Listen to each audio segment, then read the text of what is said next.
Qu'est-ce que le Super Tuesday? Le Super Tuesday, c'est donc le mardi et 11 États aux États-Unis vont voter.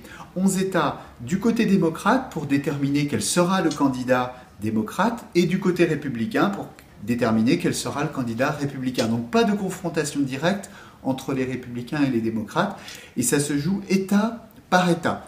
Duel du côté démocrate et un trio du côté républicain. Pour faire simple, il va falloir observer deux choses lors de ces confrontations. D'abord, du côté républicain. Du côté républicain, il y a un candidat qui est très en tête, qui est le favori, qui est le front-runner, c'est Donald Trump. Et Donald Trump, il a un double front. Donc on va observer ce double front. Ce double front, c'est d'abord les États conservateurs. Alors, les États conservateurs, c'est principalement le Texas. Le Texas, c'est l'État de Ted Cruz, qui est l'un de ses concurrents. L'Arkansas, l'Oklahoma, l'Alabama et le Tennessee. Est-ce qu'il va gagner dans ces États conservateurs contre Ted Cruz, qui est le candidat des conservateurs? Deuxième front, le Vermont, le Massachusetts, la Virginie, qui sont les États modérés. Normalement, ce sont des États pour Marco Rubio ou pour John Kasich. Est-ce qu'il va gagner Donald Trump dans ces États? Si Donald Trump l'emporte dans ces deux séries d'États, sur ces deux fronts, alors, le soir du Super Tuesday, on pourra dire Donald Trump est probablement le candidat républicain. Pourquoi? Parce qu'il y a 4 ans, Mitt Romney n'avait pas gagné dans ces deux. Il avait gagné les États modérés, mais il n'avait pas gagné dans le sud, conservateur. C'était Rick Santorum et Newt Gingrich qui l'avaient emporté. Voilà ce qu'il va falloir regarder du côté républicain. Du côté démocrate, c'est un duel entre Bernie Sanders et Hillary Clinton.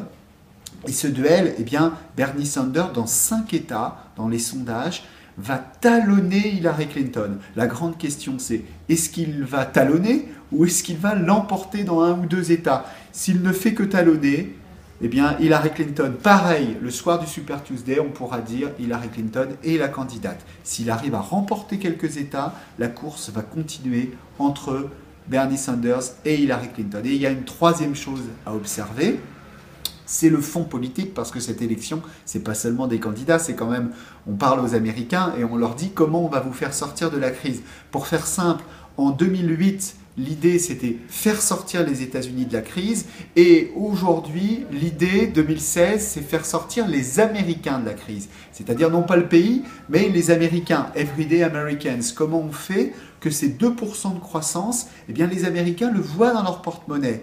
Alors la réponse est très différente. Chez les démocrates, on va s'attaquer aux inégalités. Et chez les républicains, on va dire 2% de croissance, ça ne suffit pas, il faut 3% de croissance. Et comment on fait?